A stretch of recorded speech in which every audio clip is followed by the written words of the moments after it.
Million dollar यानी प्रावधान में रखा कि एड्स के निवारण। इसी के साथ मैं परम पूज्य गुरुदेव के चरणों में प्रणाम सहित निवेदन करूंगी कि वो अपने विचार हम सभी के सम्मुख रखते हुए हमारा मार्गदर्शन करें।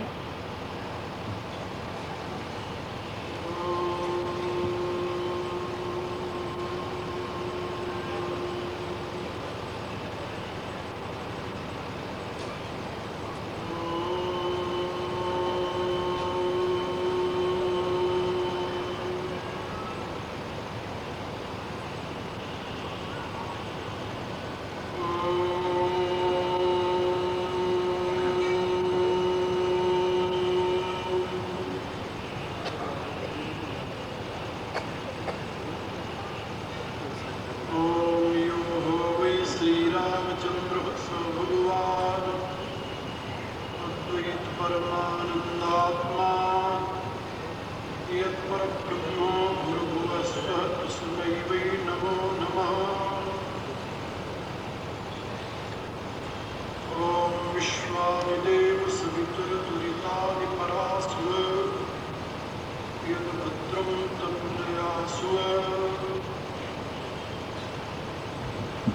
ॐ वन्दे बोधमयं नित्यं गुरुं शङ्कररूपिणम् यमासुतो हि वक्रो चन्द्रः सर्वत्र वन्दते।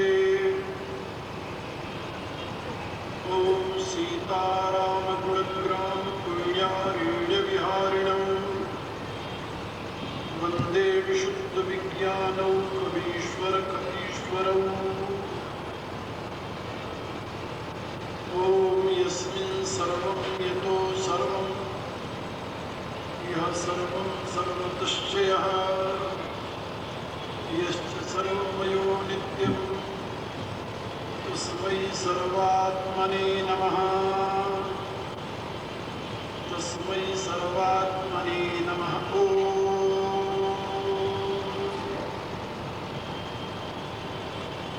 श्री राम जय जय राम।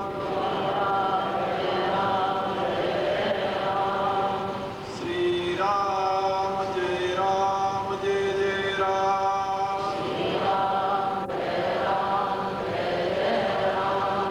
श्री राम जय जय राम।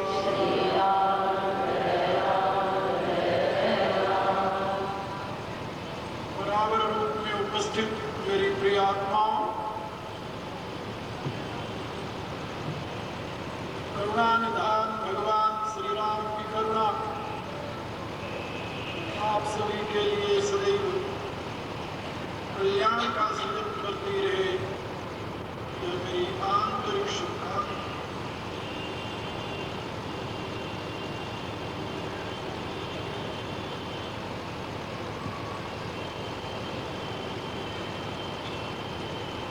वैदिक विज्ञान मानव जीवन में त्रिदोष को स्वीकार करता है।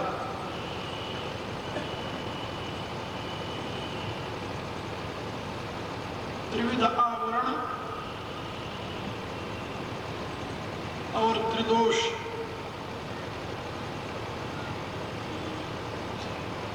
ये तीनों शरीरों से संबंधित है।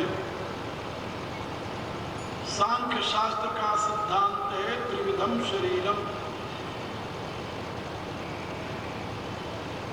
शरीर के तीन भेद हैं, स्थूल, सूक्ष्म और कारण। स्थूल शरीर आप देख रहे हो यही है।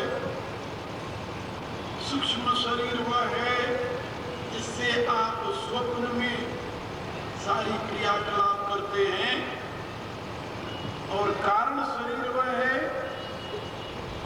जिस अवस्था में आप घोर निद्रा में रहते हैं। ये त्रिविधम शरीरम, ये शरीर तीन प्रकार के हैं। और इसी प्रकार से त्रिगुणम, सतोगुण, रजोगुण, तमोगुण, ये तीन गुण हैं। और उसी प्रकार से आत्मा को आच्छादित करने वाले 3 प्रकार के दोष हैं, जिनको मल, विक्षेप और आवरण कहा जाता है। और मानव जीवन के पतन में 3 ही मूल कारण हैं, जिसके विषय में उपनिषदों में बहुत कुछ लिखा गया है और गीता में स्पष्ट शब्दों में भगवान ने घोषणा की है, त्रिविधम नरकस्येदं द्वारम आत्मनं नाशम्। ये 3 नरक के द्वार हैं आत्मा का नाश करने वाले। कौन कौन से? कामः, क्रोधः तथा लोभः, तस्मात् एतत्त्रयम् त्यजेत्। काम, क्रोध और लोभ। इसलिए जो अपने आत्मा का उत्थान चाहते हैं उनको इन तीनों का त्याग कर देना चाहिए। जो अपनी आत्मा का उत्थान नहीं चाहते और नहीं चाहते हैं उनको इन तीनों को अपना लेना चाहिए। क्या कोई दुनिया में ऐसा मनुष्य है जो अपनी आत्मा का उत्थान नहीं चाहता? ऐसा तो कोई नहीं है। हर एक व्यक्ति ऊपर उठना चाहता है। हर एक व्यक्ति समाज में उच्च पद पर अवस्थित होना चाहता है। हर एक व्यक्ति महान बनना चाहता है। ये उसकी आंतरिक इच्छा है और उस इच्छा को पूर्ण करने में ये 3 ही बाधाएं हैं, काम, क्रोध और लोभ। इन तीनों से मुक्त होने की सीख वेद ने दी है। इन तीनों से मुक्त होने की सीख शास्त्र ने दी है। इन तीनों से मुक्त होने की सीख संत महापुरुषों ने दी है। लेकिन आपको जानकर आश्चर्य होगा कि इन तीनों से मुक्त होने की सीख ये वैदिक विज्ञान की देन है। वैदिक विज्ञान, दूसरे जीवन पद्धतियों में इनका स्थान नहीं है। पश्चिम की थ्योरी है,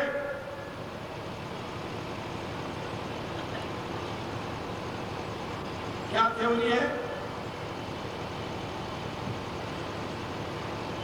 कहा कि अपने जीवन में अधिक कामनाओं को जन्म दो, जिससे तुम अधिक से अधिक भोग में पदार्थों की खोज कर सको। Necessity is the mother of invention. जब तुम्हारे जीवन में अधिक आवश्यकताएं होगी तो उनकी पूर्ति के लिए तुम प्रयत्न करोगे, और जब प्रयत्न करोगे तो तुम्हें उसकी प्राप्ति होगी, तुम समृद्धशाली बनोगे। तो necessity is the mother of invention. Due to that, you should try to create necessity in your own heart, in your own life. Then you will be great man, because your greatness is residing into wealth. अब ये जो दृष्टिकोण है पश्चिम का, ये आसुरी दृष्टिकोण है। इसी रूप से काम के अन्य रूप के संबंध में sex is a biological demand and one can fulfill in any way. There is another ideology. तो लोभ की वृद्धि के लिए, काम की स्वच्छंदता के लिए उनकी दृष्टि ये है।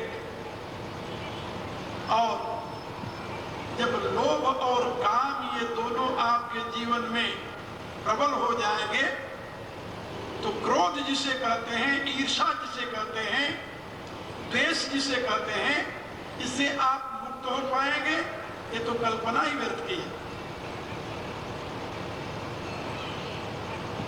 जहां आसुरी विचारधारा में काम और लोभ तथा क्रोध ये तीनों मानव के लिए उपयोगी सब स्वीकार किए गए हैं। क्रोध से शत्रु का नाश करो, कामनाओं की वृद्धि करो, भोग करो, लोभ की वृद्धि से तुम्हें अधिक से अधिक संपत्ति प्राप्त करने की सामर्थ्य आएगी। वहीं पर आर्य विचारधारा में, वैदिक विचारधारा में इन तीनों के निरोध से मनुष्य में सुख शांति की प्रतिष्ठा की सीख दी गई है। आजकल जो लोग विचारवान लोग, विवेकी लोग इस चिंता में है कि भारत में धीरे धीरे पश्चिमी विचारधारा अपना प्रभाव बढ़ाती जा रही है, वो क्यों चिंता में है और किस रूप में पश्चिमी विचारधारा प्रभाव बढ़ाती जा रही है? केवल उनके खान पान में, केवल उनके आहार विहार में नहीं, केवल उनके पोशाक में नहीं, उनके विचारों में। और जिनको हम दोष समझते हैं उनको अब वो दोष नहीं समझ रहे। आप जरा सोचिए, हमारे यहाँ एक नीति शास्त्र का वाक्य है, नारी का भूषण लज्जा है, लज्जा भूषण नारी ना। नारी का सबसे बड़ा भूषण क्या है? लज्जा। और आज पश्चिम की संस्कृति क्या कहती है? यहाँ पर सुंदरता का कंपटीशन होता है। कभी आपने सुना है भारतीय संस्कारों में कि नारियों के सौंदर्य का कंपटीशन हो और कंपटीशन में किस प्रकार से उनके अंगों का प्रदर्शन होता है? क्या कभी टेलीविजन पर आप लोगों ने देखा है? और देखा होगा, जरूर देखा होगा। तो जहां पर लज्जा नारी का भूषण समझा जाता रहा है, वहां पर अब नग्नता नारी का सौंदर्य समझा जाने लगा है। यह है पश्चिमी विचारधारा का प्रभाव। नग्नता को, अर्धनग्नता को नारी के सौंदर्य का प्रतीक समझा जाने लगा है। इसी प्रकार से अन्य दोषों को भी देखिए। ग्रीडीनेस, कामनाओं की वृद्धि, लोभ की वृद्धि, इसको हमारे यहाँ मनुष्य के पतन में हेतु माना गया है और वहां पर विकास का मूल माना गया है। और आजकल उसी दिशा में लोग जा रहे हैं। यदि आवश्यकता की वृद्धि नहीं करोगे तो आविष्कार कैसे होगा? इसलिए आवश्यकता ही आविष्कार की जननी है, तो आप अपनी आवश्यकताओं को बढ़ाए जाइए। भारतीय दर्शन कहता है कि आवश्यकताओं को कम करो तो तुम शांति और सुख का पात्र बन जाओगे। पश्चिमी विचारधारा कहती है आवश्यकताओं को बढ़ाओ तो तुम्हारे पास अधिक से अधिक धन आएगा। यानी मूल में ही परिवर्तन है, मूल में ही अंतर है। अब एक प्रश्न जो कल मैंने उठाया था कि आसुरी संपत्ति का वैभव लंका में चारों तरफ व्याप्त, और लंका ऐसे देश में, ये लंका नहीं समझना है जो श्रीलंका है, ये वो लंका नहीं है। उस लंका का अस्तित्व तो समुद्र तट जहां पर रामेश्वर का पुल बना था, जहां रामेश्वर की प्रतिष्ठा हुई है, वहां से आगे 100 योजन दूर पर एक पहाड़ था, त्रिकूट था, जिस पर लंका बसी थी। ये लंका जो है तो वहां से करीब 30-35 मील की दूरी पर है। 100 योजन होता है 800 मील। 4 कोस का 1 योजन होता है और 2 मील का 1 कोस होता है भारतीय मेजरमेंट के अनुसार। तो 800 मील का वह 100 योजन था जहां लंका थी। और वो लंका मेरे विचार से जैसे द्वारका समुद्र में डूब गई और अब लोग खोज करके द्वारका का पता लगाए हैं, और भारतीय अनुसंधानकर्ताओं ने घोषणा की है कि 4000-5000 वर्ष की पुरानी द्वारका का अवशेष समुद्र में है।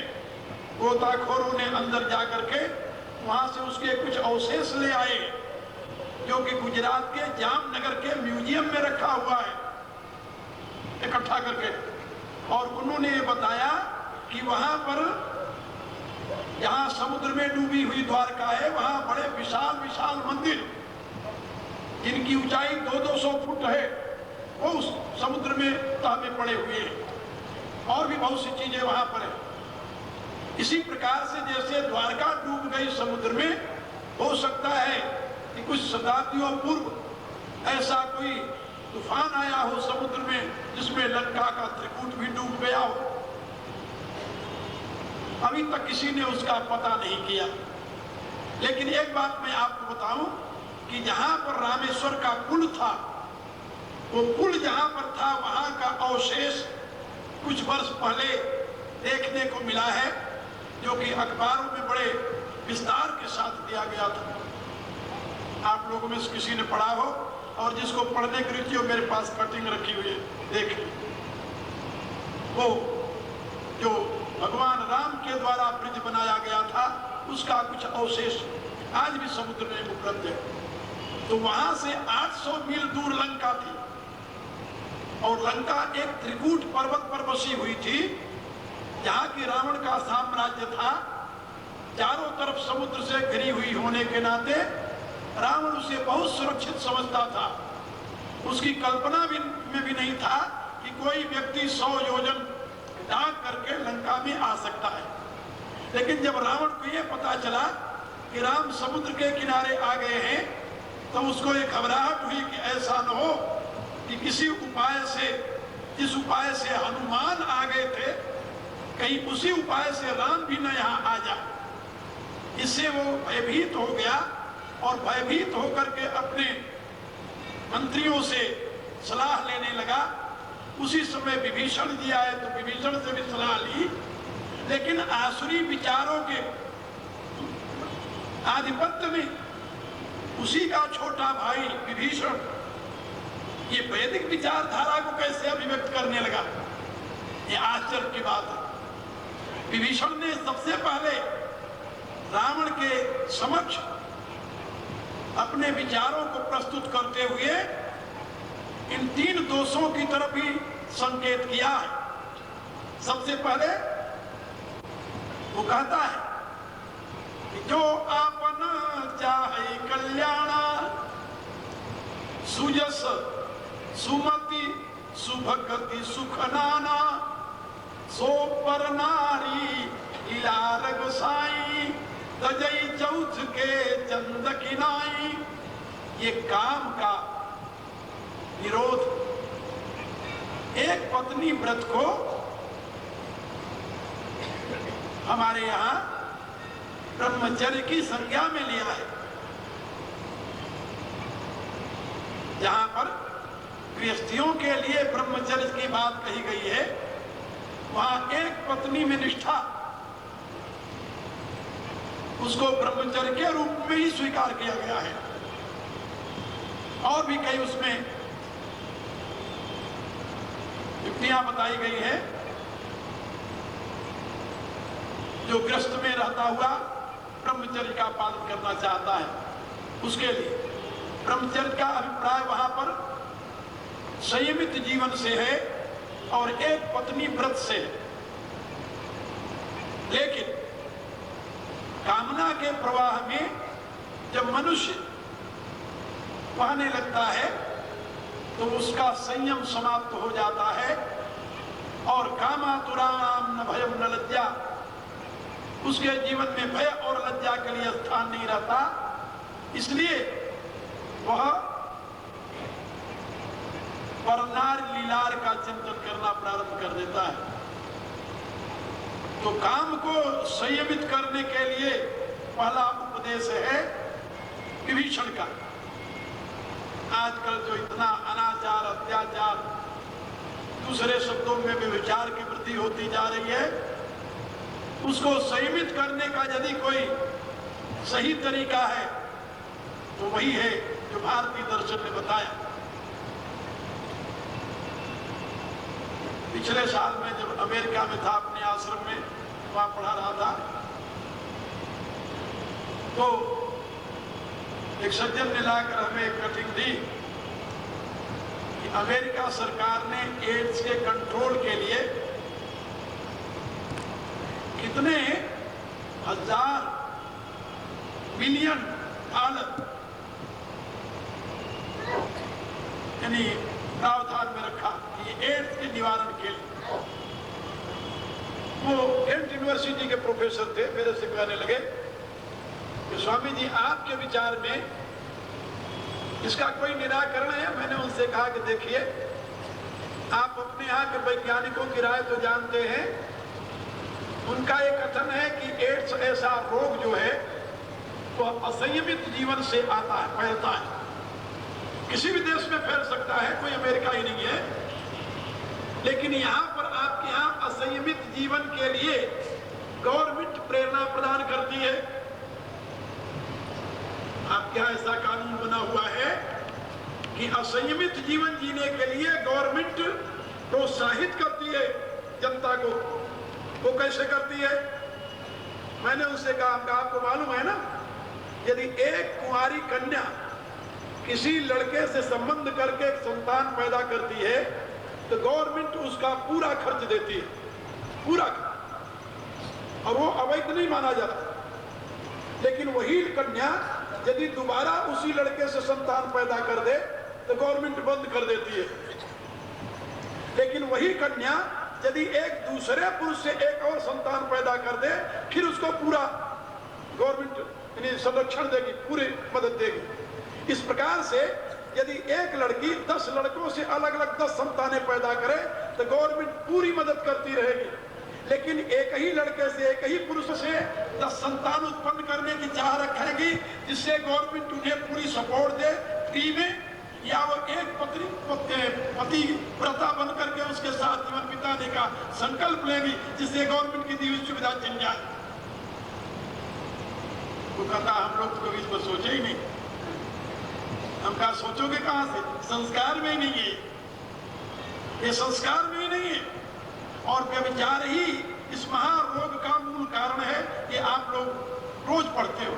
यदि भारतीय सिद्धांत को जीवन में प्रतिष्ठित कर दिया जाए, एक पति व्रत एक पत्नी व्रत का नियम यथार्थ रूप से समाज में प्रतिष्ठित हो जाए, तो क्या इस प्रकार के असंयमित जीवन के द्वारा उत्पन्न होने वाले महान रोग, जो असाध्य रोग कहे जाते हैं, उनके लिए कहीं स्थान होगा? नहीं होगा। इसलिए यदि इसी प्रकार से व्यक्ति लोभ का संवरण कर ले और अपनी शक्ति और योग्यता के प्रयोग से मिलने वाले परिणाम में स्वयं को संतुष्ट रखे। लोभ का अभिप्राय क्या होता है और लोभ के निवारण का अभिप्राय क्या होता है? कि मनुष्य को धन नहीं चाहिए, ऐसा तो नहीं है। मनुष्य को काम करके कमाना नहीं चाहिए, ऐसा भी नहीं है। क्या लोभ किसे कहते हैं जानते हो? अपनी योग्यता और सामर्थ्य के प्रयोग करने के पश्चात उससे अधिक पाने की जो चाह है, उसका नाम लोभ है। आप मेहनत किए, मेहनत के बदले में जो आपको मिलता है उसको आप ग्रहण करते हैं, लोभ नहीं है। वो तो आपके कर्म का परिणाम है। कर्म के परिणाम को ग्रहण करना लोभ में नहीं आता। लोभ में आता है बिना कर्म किए या कर्म करने के उपरांत उससे अधिक परिणाम को प्राप्त करने की चाह, वो लोभ कहा जाता है। तो काम, क्रोध और लोभ, इन तीनों के नियमन की सीख दे रहे हैं महात्मा विभीषण राक्षस समाज में, आसुरी समाज में। इसलिए उनकी बात वहां आदर के साथ कोई सुनने वाला नहीं, लेकिन फिर भी उनका कहना अपना कर्तव्य है। वो कह रहे सो पर नारी बिलार गुसाई तजई चौथ के चंद की नाई। पहले काम पर कंट्रोल करे, संयमित जीवन जीने पर अपना प्रयत्न करे और अपनी स्त्री में संतुष्ट रहे। हमारे यहाँ पर आया है धन्योग्रस्त आश्रम। धन्योग्रस्त आश्रम की घोषणा करते हुए नीतिकार लिखते हैं, सानंदम सदनम सुतश्च सुधयः कांतान दुर्भागिणी सन्मित्रम सुधनम सयोषित रति आज्ञा परा सेवका आतिथ्यम शिव पूजनम प्रतिदिनम मिष्टान्न पानम गृहे साधु संग मुपावसीत तत्वम धन्यो गृहत आश्रम। आप सोचिए, जिन गुणों का वर्णन किया गया है, जिसमें बताया गया कि गृहस्थ आश्रम धन्य है, तो कैसा गृहस्थ आश्रम धन्य है? तो वहां पर गृहस्थ आश्रम की व्याख्या की गई। और ये तो आप लोग जानते हो कि हमारे यहाँ भारतीय दार्शनिक जीवन पद्धति में मनुष्य जीवन को 4 आश्रमों में विभाजित किया गया है, और इन चारों आश्रमों में केवल एक आश्रम है जो तीनों आश्रमों का भार वहन करता है, और वो है गृहस्थ आश्रम। ब्रह्मचर्य आश्रम जो है वो विद्यार्थी जीवन है। ब्रह्मचर्य माने, ब्रह्म शब्द का अर्थ आपके सीमन बीज से भी है, और ब्रह्मचर्य ब्रह्म शब्द का अर्थ ज्ञान से है। इसीलिए वेद का एक नाम ब्रह्म भी है, हमारे यहाँ ज्ञान का एक नाम ब्रह्म है, और ज्ञान स्वरूप होने के नाते ही परमात्मा को ब्रह्म कहते हैं। और उस ब्रह्म भाव में मन का विचरण करना ब्रह्मचर्य है। ब्रह्म भावे मनश्चार्यम ब्रह्मचर्यम परंतप, ऐसा उपनिषद कहती है। तो विद्यार्थी जीवन को ब्रह्मचारी कहते हैं, वो ज्ञान में ही विचरण करने वाला, ज्ञान का संपादन करने वाला, और ज्ञान को ग्रहण करने की सामर्थ्य रखने वाली उस शक्ति को संपादन करने वाला ये बीज जो है। हाँ, ये भी समझ लीजिए वैज्ञानिक विश्लेषण के आधार पर कि आप जो भोजन करते हैं, उस भोजन का 3 परिणाम होता है आपके शरीर के अंदर। एक तो रस बनता है, एक स्थूल भाग मल बन जाता है, और एक दूषित भाग मूत्र बन जाता है। तो मूत्र निकल जाता है, मूत्राशय के रास्ते से, मलाशय से मल निकल जाता है, और जो रस बचता है वह आपका रक्त में परिवर्तित हो जाता है। जब उसमें ऑक्सीजन के द्वारा आप ऑक्सीजन को फेफड़े में ले जाते हैं, शुद्ध वायु को, और उस वायु का रक्त के साथ संयोग होता है, तो वहाँ रेड कॉर्पस्कल्स पैदा होते हैं, जिससे आपका वह रस जो है वह रक्त रूप में परिणत होता है, लाल रंग का हो जाता है, जिसको आप रक्त कहते हैं। तो रस से रक्त किया हुआ भोजन का रस रक्त रूप में परिणत होता है, तो रस से रक्त बनता है।